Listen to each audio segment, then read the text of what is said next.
이제 중간에 이제 여행을 많이 하면서 이제 참가를 하는데 옐로스톤을 가기가 좀 쉽지는 않아요. 왜냐하면 옐로스톤 가는 방법이 비행기로 가는 방법은 솔트레이크 시티가 가장 가까워요. 근데 이 솔트레이크 시티에서도 5시간이 걸리는 거리에 있어요. 그러니까 왕복 10시간이 걸리는 거죠. 다시 솔트레이크 시티로 오려면.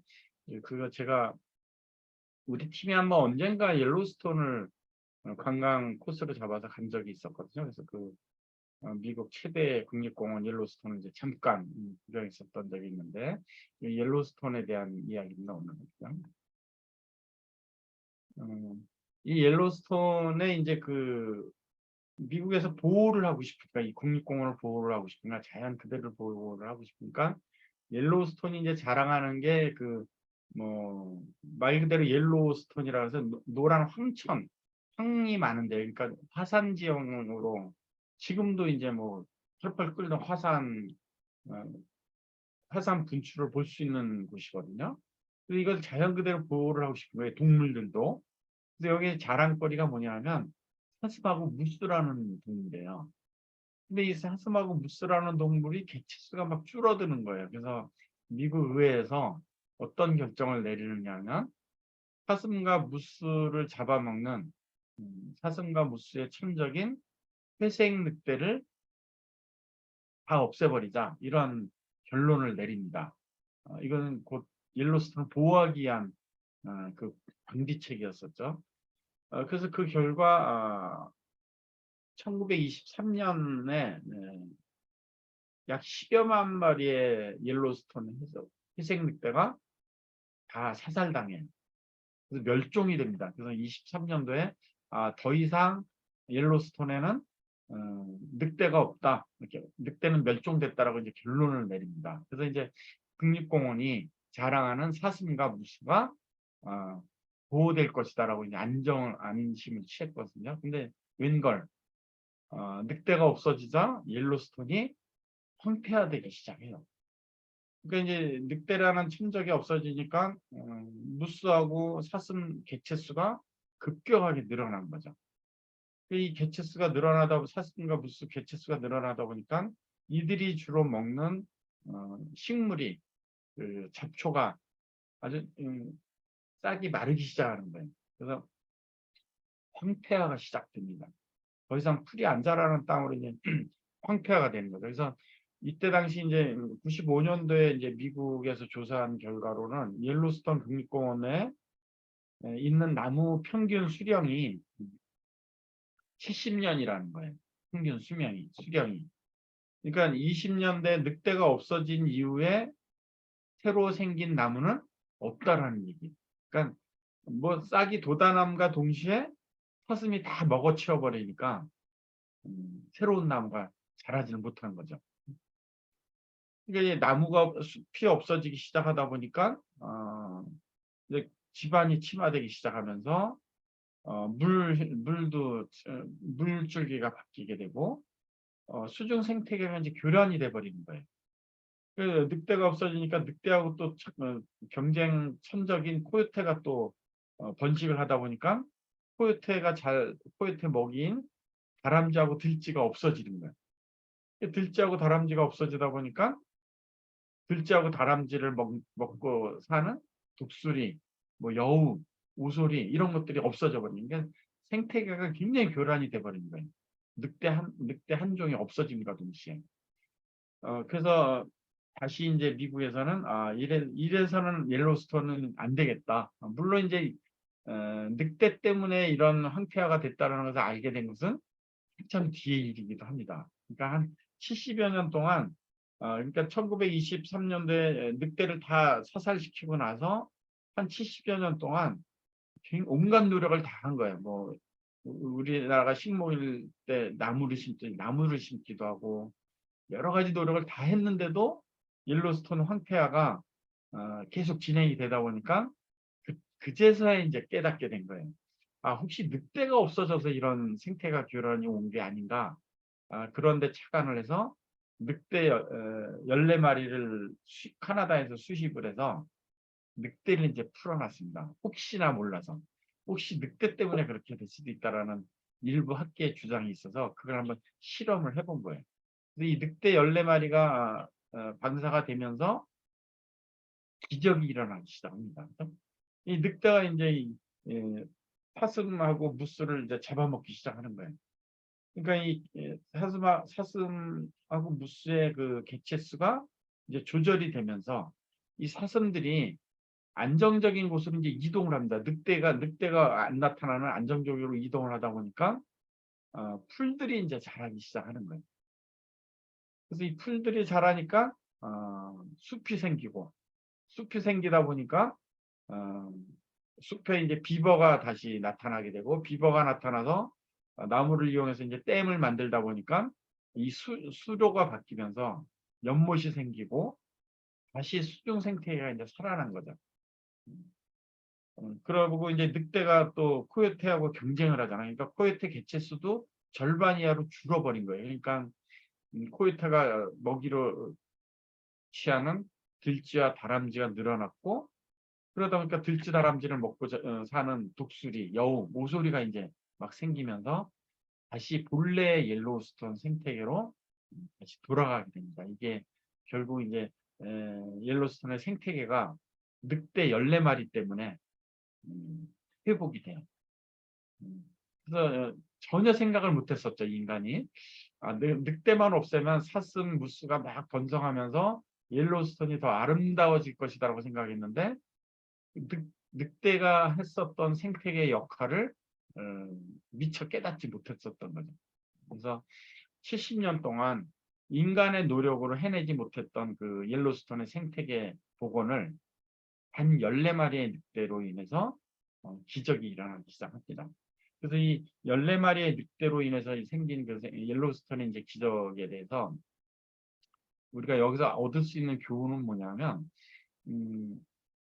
이제 뉴스킨 비즈니스 생태계를 우리가 이제 생각해 보면 이 자료화면은 이제 2015년도에 미국 컨벤션 때 루비 핀을 받는 이그제큐티브 브랜드 파트너 신규 핀을 받는 장면을 제가 이제 캡처해 온 건데 우리 뉴스킨 생태계를 보면 처음에 누구나 다 이제 혼자 시작을 해요. 혼자 시작을 해서 이 뉴스킨 비즈니스의 그 핵심은 뭐냐면 나로부터의 나와 똑같은 뉴스킨을 통해서 삶의 질을 개선해 보고자 하는 삶의 그 목표를 완성해 보자 하는 사람들을 많이 리크루팅하는 게 이 뉴스킨 비즈니스의 핵심이거든요.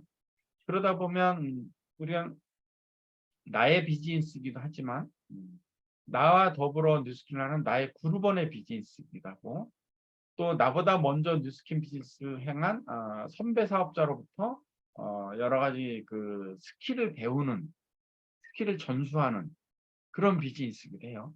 그 다음에 또 다른 비즈니스하고 또 틀리게 경쟁자이면서도 협업을 하는 형제 라인과 또 팀워크를 이뤄야 되는 비즈니스이기도 해요. 그래서 굉장히 독특한 비즈니스예요. 그래서 저는 이 뉴스킨 비즈니스를 그 인간 개발의 한 과정이라고 생각하거든요. 대학원 과정이라고 저는 생각합니다. 공부도 해야 되고 같이 어울리기도 해야 되고 그다음에 뭐 어떤 그 동호회 모임도 해야 되고 그다음 성적도 우수해야 되고 이 뉴스킨 비즈니스를 하다 보면 굉장히 많은 분야에서 좀 노력을 해야 되고 굉장히 많은 분야에 자기 개발을 해야 되는 그런 특성이 있거든요. 그래서 저는 이 뉴스킨 사업자들을 종합예술인이라고 생각을 합니다. 노래도 잘해야 되고 사회도 잘 봐야 되고 연기도 잘해야 되고 사회성도 좋아야 되고 어떤 팀워크에 기여하는 부분도 많아야 되고 근데 이 뉴스킨 생태계를 옐로우스톤의 그 늑대 4마리하고 비교를 한다면 우리는 자칫 미국 의회에서 잘못 선택했던 늑대를 없애면 옐로우스톤이 굉장히 잘 보존될 것이라는 그런 잘못된 선택을 가끔 하는 경우가 있습니다. 예를 들면 나의 그룹이 조금 생겼을 때, 그게 이제 이그젝티브 브랜드 파트너일 때, 한 50명 내외의 그룹이 생겼을 때, 누구나 다 이제 그런 욕심이 저도 그런 욕심이 생겼었고, 나만의 색깔을 갖고 싶은 그런 생각을 갖게 됩니다. 그래서 나만의 그룹, 나만의 색깔을 갖고 있는 독특한 그런 DNA를 한번 만들어 보고 싶은 욕심이 생기거든요. 누구나 다 그래요. 그래서 이때부터 이제 관리를 하기 시작합니다. 이 관리라는 것은 곧 뭐냐면 어, 나만의 그룹과 다른 그룹을 차별화시킨다라는 게 내 목표였는데 본래 목표가. 근데 이 차별화가 아니고 음, 칸막이를 만드는 거하고 똑같아요. 이 생태계가 변해버린 거죠. 생태계가 좁아지다 보니까 보고 듣고 어울리는 것이 너무 좁다 보니까 그 안에서 굉장히 많이 인간 사회는 굉장히 많은 사건 사고가 생기게 돼 있거든요.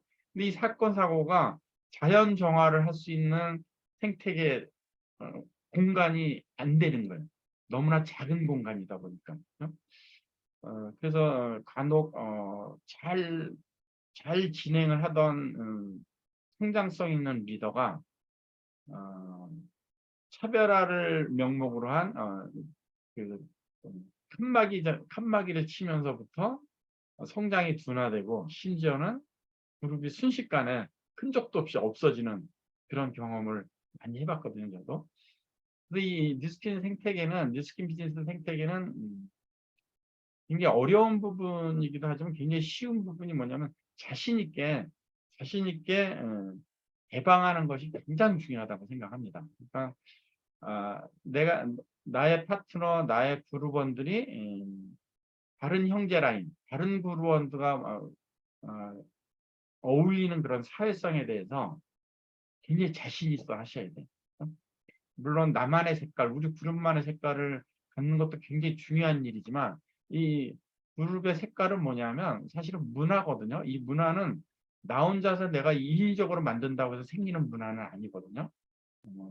그룹원들과 함께 이루어지는 거죠. 설사 내가 가고자 하는 방향으로 그룹 색깔이 안 만들어질지언정 그 흘러가는 생태계에 대한 믿음을 가져야 돼. 이게 좀 어렵게 전달되는 것 같은 느낌이 좀 들긴 하는데, 그래서 제가 과거에 이제 그 사업 초기 때 많이 생각했던 부분 중에 하나가 리크루팅을 해서 나의 파트너를 이 뉴스킨 비즈니스라는 것이 어떤 시스템이 있고 어떻게 해야 된다는 것을 알려주는 단계. 한 달 동안은 손잡고 다니는 거예요. 한 달 동안 손잡고 미팅도 나가고 랠리도 가고 뭐 어떤 그 다른 뭐 아웃도어 행사 뭐 몸깨달이든지 이런 데 가고 한 달 정도 되면 나의 파트너는 이 비즈니스 생태계를 어느 정도 습득을 합니다. 어디에 가서 어떤 정보를 얻어야 되고 어떻게 행동해야 되고 뉴스킨 사업은 어떻다라는 것을 이제 어느 정도 윤곽을 잡게 되면 그때는 이 손을 놓고 자연스럽게 어울릴 수 있는 도록 나로부터 좀 거리를 두는 것도 굉장히 중요하다고 제가 초기에 이제 많이 강조를 했었거든요. 이 뉴스킨 비즈니스 생태계는 사회성이 결정적인 것 같아요. 이 사회성은 건강한 형제라인과의 교류, 그다음에 모든 시스템에 참여해서 보고 듣는 것이 많으셔야 돼요. 감동도 많이 받으셔야 되고 이게 저는 옐로우스톤의 그 늑대에서 얻는 그 힌트라고 저는 생각을 합니다. 그죠? 이렇게 하면 내 그룹이 굉장히 잘 될 것 같다라는 생각은 나의 인위적인 생각이랍니다.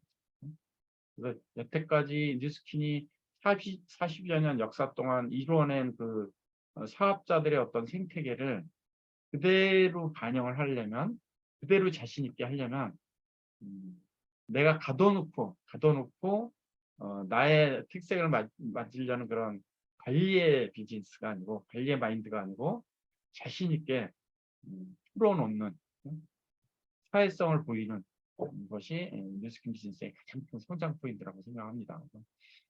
자칫 지금 현재 내가 내 그룹 아니고 나부터라도 늑대를 없애면 옐로우스톤이 번성할 것이다라는 잘못된 생각, 그리고 확실히 갖고 있지 않는지, 열린 사고방식, 열린 사회활동을 하셔야 되고요.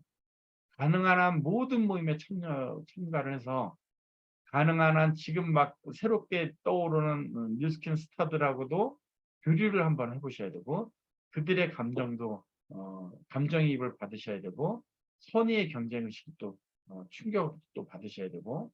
그래서 뉴스킨 비즈니스 생태계는 나와 그룹의 사회성이 얼마만큼 강해지느냐, 얼마만큼 넓게 열려 있느냐에 따라서 성장 포인트가 있다고 저는 생각을 합니다. 그래서 이 14마리로 옐로우스톤, 70년 동안 복원하지 못했던 옐로우스톤을 복원했듯이 나의 열린 사고 하나만으로도 나의 뉴스킨 비즈니스는 여태까지 해왔던 것보다도 진일보하는 기적 같은 일이 벌어지리라고 저는 생각을 합니다.